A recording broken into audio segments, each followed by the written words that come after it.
Hello, this is the Crushed Monocle Podcast Unplugged. Why do you always do that voice? Unplugged. I don't know, because it sounds cool. It does. Actually, no, it sounds lame, but that's part of the charm. Okay, cool. All right. I don't know. If you look at the hits on the other videos, I guess there is no charm. Hey, we got some hits on the Batman one. Maybe we'll get some hits on this one. You never know, you know? Maybe. I'm your host, Coop. This is my co-host, John. Hello. I am thrilled to be here as usual. This is a podcast where we talk about stuff, all the stuff. But this is the YouTube version, so this is like small stuff that we don't have time to talk on the real podcast. We only talk one stuff. One stuff. A little stuff. A little stuff. There you go. or some of the stuff, there like the theme song says. Yeah. Okay, so with this mini episode, I wanted to ask the question, is Pink Floyd's Dark Side of the Moon a good album? Now, we all know that it's historic, legendary, and all that stuff. It's like one of the top, 5 or 6 best-selling albums of all time, right? Yeah. So, is it a good album on its own merits, or is it a good album because it needs to be a good album? Right. Okay, so could I start? Absolutely. Perfect. So, I think the origin of this episode kind of came around because my dumb ass just wanted to listen to Breathe on Dark Side of the Moon over and over. And as I started realizing how short that song is and how much filler there is between tracks, I sent my best friend, Coop, a text that said, is Pink Floyd's Dark Side of the Moon actually a good album? On the sole basis that I was wondering if it was all filler and not too much killer, or whatever that saying is, or whatever. Right. And what was your response? Do you remember? My response is I love the album, but I love the album as an album more than the songs. Right. As a whole piece, right? Right, exactly. I think everyone would probably agree to that. I mean, you can't listen to one song from Dark Side of the Moon without. I mean, you can. I mean, there's a couple singles on there. I love Breathe. I just love how smooth and chill that song is. You know what I mean? Yeah, I think there's moments in the album where the songs are really good, but I think it works as one thing. Mm-hmm. It's kind of like mid-era Radiohead. Yeah. Okay. For sure.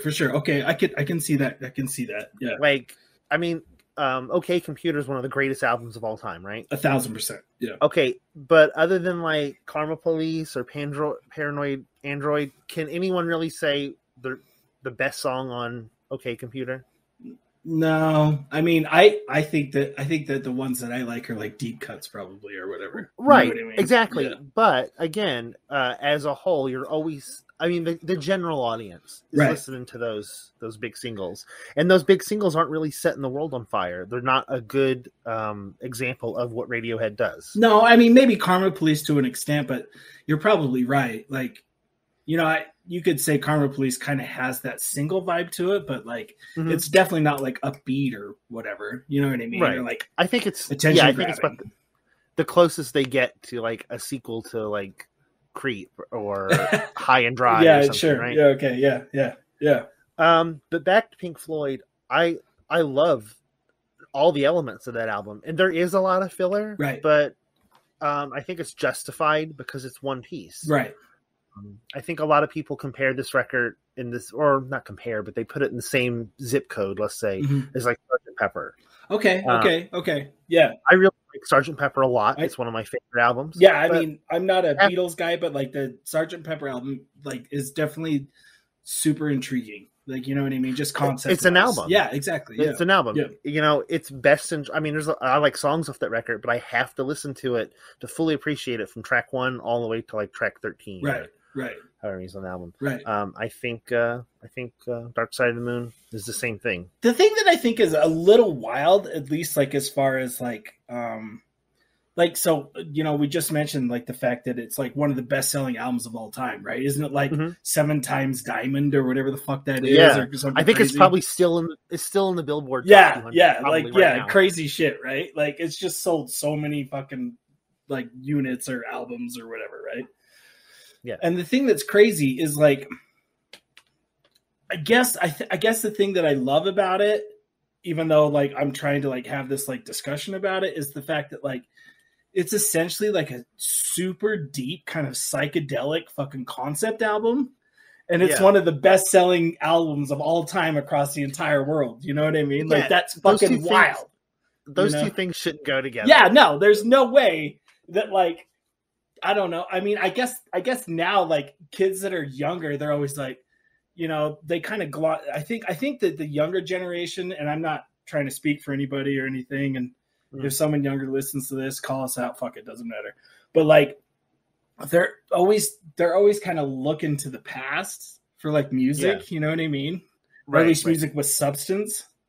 And so I think that's why it keeps like going along, you know, like I think that we had good music in the 80s, had good music for like teenagers or young people to glom onto or whatever. Yeah. And maybe even the 2000s for like the generation that's a little older than us, but like you're always looking for that like crazy, just kind of like, I'm going to get fucked up, or I want to listen to this crazy psychedelic album or like whatever, you know what I mean?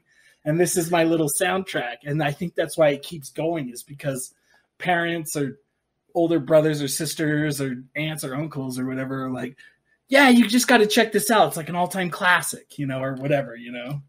When was the first time you heard this album, John? That's a good question. I think like 10 or 11, like right when I was like ready for it. Right when I was like ready for it. Yeah. See, I'm kind of a late bloomer on that, because I mean I knew Pink Floyd. Yeah. Most of my music influence come from my parents. My mom loved music and my dad was a musician. Same. So I was always aware of older stuff. Right. Still sticks with me today. But my dad never was a Pink Floyd dude. Oh, he wasn't? No. He had like from what I can tell, he had a pretty good music taste. Like why? Oh yeah, he very much was. Yeah. But he just really didn't do Pink Floyd that much. Okay. So I knew the name, I knew that the imagery, but I didn't really the triangle with the rainbow and all that bullshit. Yeah. But his brother, my Uncle Charlie, he gave me a CD, Dark Side of the Moon. Oh, word! That's so cool. Yeah, and he's like 17, but like my Uncle Charlie was like, he liked music, but he just like singles, like all classic rock stuff, oldie stations. Yeah. So he's like, oh, you can have this. There's only one good song on it. I'm like, there's one good song? He's like, yeah, Money's a good song, but I'm sick of hearing it. So shout out to Charlie, man. Shout out to Uncle Charlie. Yeah, so Uncle Charlie gave me Dark Side of the Moon. I think I was like 17. Yeah. And I listened to it and I really liked it.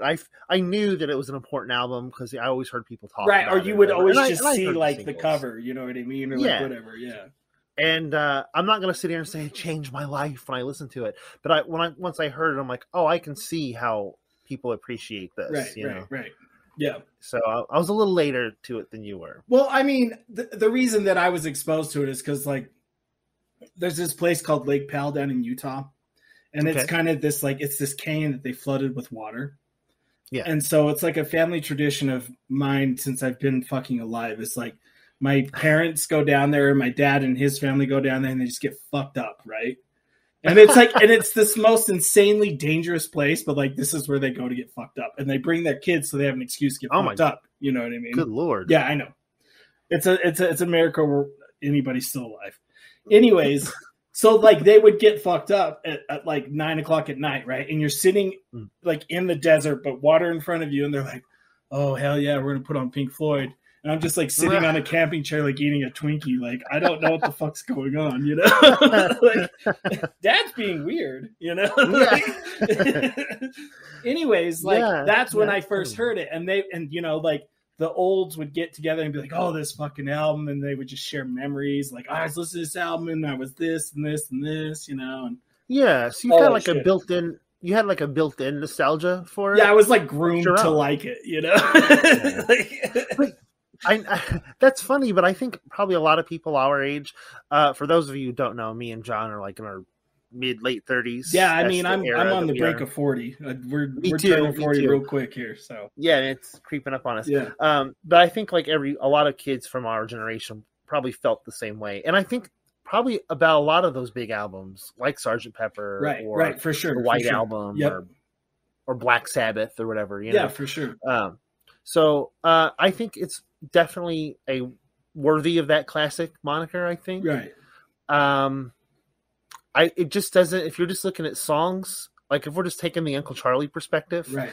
Yeah, Uncle Charlie, shout out. There's not a lot of good songs on the record. You know what I mean? Okay, so I mean, I obviously that's what I started, the conversation with it when we first got going, but like that's the kind of thing that I was looking at. So I have this like dumb playlist for when I'm just kind of hanging out. I'll just add songs, and it's like it's grown to like 4 hours at this time. And I just put it on shuffle, and a lot of the time I hear the same song over and over and over, whatever, But I'm always trying to like just find just dumb stuff just to kind of like hang out at night. And I was like, oh my God, I haven't listened to Pink Floyd in so long. What's the song that I love off that album? And I was like, oh, I really love Breathe, just because it's so smooth and like whatever, it's very chill. And the chord progressions and just the whole fucking thing. It's perfect. But then I'm like, Jesus Christ, this song's like 2 minutes and change. You know what I mean? Right. Like, and so I was like, okay, well, it's an interlude. Yeah, it's essentially 1,000%. Yeah. And so I'm like, okay, hold on. Like, I know I actually enjoy this album, but like, let's start it over and see like if there's maybe some other songs we can add to the playlist, right? I revisited recently, probably before you brought it up, because I remember hearing the song Time on the opening to Eternals, the Marvel movie. Mm-hmm. Even though people grilled that movie, and we talk about Marvel in another video. Right. But I love that they picked that song. Not only was it perfect for the movie, but like that's a cool Pink Floyd song. Oh, I know. Yeah. I agree. And so it kind of made me want to go back, and like you, I listened to the song. I'm like, okay, this is fine. Yeah. But I need to listen to it in full context. Yeah. So like back to like what I was saying is like, okay, let me just listen to this album. Like I know that I like this album. I'm just going to listen to it. And being like late at night, probably not, sober, obviously. Right. Like I'm just really tired. Yeah. I was just exhausted. I was just absolutely exhausted. Anyways. Dehydrated. Yes. Definitely dehydrated. Anyways, I'm like, I really do like this album, but goddamn, it's like, interlude, sound effects, interlude, and then we get like 3 minutes of music, maybe 5 minutes of music, and so that's what prompted the text. I was just like, damn, like if I'm Uncle Charlie, like there's definitely not really any fucking singles on here, you know what I mean? Right. I think the only singles that was released off this album was Money and Us and Them. Yep. And I love that track. I mean, I love Money too. Yeah, Us and Them's fine, but I still feel like Time should have been the single, other than Us and Them. I tell you what's dope though. What is Any Color You Like, the instrumental track with the synth? Yes. It's so like it's like jazz, kind of blues. Yeah, like if you have even a crumb of patience, this album is amazing. If you do not. Shout out to Uncle Charlie and Drunk Me. Yeah. you gotta. It's not the album for you at the time. It's an Uncle Charlie album. Yeah, totally. Uncle Charlie, shout out. So no, but I just think I love the influence and well where the band was mentally at the time. There was no more Sid Barrett. Right. Sid Barrett had like some issues. I don't know if he walked or he got fired. Whatever you want to think. About the history of Pink Floyd. No, I mean he kind of had a breakdown. Isn't that like the urban myth or legend or whatever? And this record kind of deals with that, Right. That's one of the themes. But where they were kind of plodding along. They didn't really know what they were. But with this album, I think it really came together. And this is when what's his name was first in the band. Dude, don't try to fucking. Now I've got to look it all up. Okay. Roger Waters, Roger Waters, somebody. Yeah, Roger Waters. He was in the band at the time, but I think this is like his first real big album with them, where he started being utilized properly. Right. And those dudes are him and Gilmour. Like there was always David Gilmour. Yeah. Yeah, they were always at odds with each other, but like it made such good music. You kind of have to have that in a band that's awesome. Like you have to have people just being pissed at each other all the time. Two members have to hate each other. or one member just has to be completely a drug addict. You know what I mean? Like, maybe that's why the Beatles were so good, though, because they had like one of each. Yeah. But like every other band that's been good, like either there's two people that absolutely hate each other, or there's just one that's an absolute drug addict. You know, right? But it's got to be legitimate hate for each other, like the Kinks. Yeah, or like I always go back. I'm such a Pixies dork, but like Frank Black and Kim Deal, you know what I mean? Oh, right. Like, you know, they just absolutely fucking hated each other. You know what I mean? If they liked each other, the music would suck. Yeah, exactly. Yeah. And ever since Kim Deal's been out of the Pixies, I mean, the Pixies, in my opinion, are utter trash. So I don't care. Yeah, they're just like the boomer version of Smash Mouth. Yeah, exactly. I mean, give me a Breeders album every day. Beyond, you know, like give me a Breeders album. Breeders album is better than the worst Breeders album is better than the best. Sans Kim Deal, but Pink Floyd, this is a good album. I think it's a good album, bad collection of singles. Yep, I agree with that. And actually, like, I'm actually really glad that I like text you that to get your perspective. You know what I mean? Because I feel like sometimes you'll look at the whole better than I will. You know what I mean? And so just like me being like, man, I don't know about this fucking album. You're like, you're a dumbass. Well, for the record, my text wasn't that bad. No. I just said that you already knew. I know. All right. So great album for that. Okay, well, here's the thing, too. I listened to it on CD. Now, it's way better on CD. I don't have this album on vinyl. I know I should. I think that's one of the big ones. Are you saying because there's no pause between tracks or whatever? Yeah. Okay. That's what I was getting ready to say. I think that it flows better as a CD. Mm-hmm. Like if I would have had to flip this on a record or flip it on a cassette, or I don't know if it's on 8-track or not, but if I had to flip I'm sure it's on 8-track. Come on. Yeah. I mean, I've never seen it on 8-track. Right. But I'm just saying it would kill the vibe having it connect, you know? Yep. So. Yep. All right, so I guess that's it. Yep. It's a good album. It is. Thank you for your guidance, my friend. Thank you to Uncle Charlie. Yeah, shout out to Uncle Charlie again. Yes, thanks, Uncle Charlie. All right, this has been the Crushed Monocle Podcast, Unplugged. There you go. I'm Coop. I'm Jon. Like and subscribe this video. Tell us in the comments what you think of the record. Go to the real Crushed Monocle Podcast on Spotify, Apple, or beardedgentlemanmusic.com. Subscribe there. That's the real show. This is just like bonuses. We have a really cool guest on our next episode too. So if you're catching this, definitely go subscribe because you'll figure it out. It'll be dope. Promise. Right. Even though I think this will probably come after that though. Oh, okay. Well, still fucking check our shit out. Shut the fuck up and just check our shit out. Yeah. Smash the like button. There you go. Cap. Yeah. Whatever. Yeah. You're saying. Put a goddamn comment in the comment section. All right. Peace out, guys.